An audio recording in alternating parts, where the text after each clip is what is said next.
تھے اس وقت ایک بڑا ہی اندوناک واقعہ ہوا اس وقت لاہور میں مال روڈ پہ کچھ کسان کٹھے ہوئے اپنی ٹرالیاں اور اپنی گندم لے کے اور الحمدللہ جو تو پی ٹی آئی سے ظلم پنجاب پولیس کرتی تھی آج اس سے زیادہ ظلم انہوں نے کسانوں پہ کیا.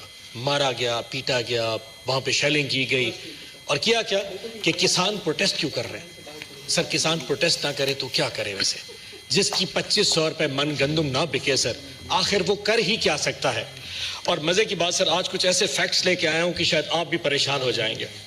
آپ کو یاد ہو سر میں نے پچھلی سپیچ میں کہا تھا کہ پاکستان میں 46 لاکھ ٹن کے قریب گندم پڑی تھی جس وقت نگران گورنمنٹ نے یہ فیصلہ کیا کہ ہم یوکرین سے گندم منگوا لیتے ہیں. 46 لاکھ ٹن.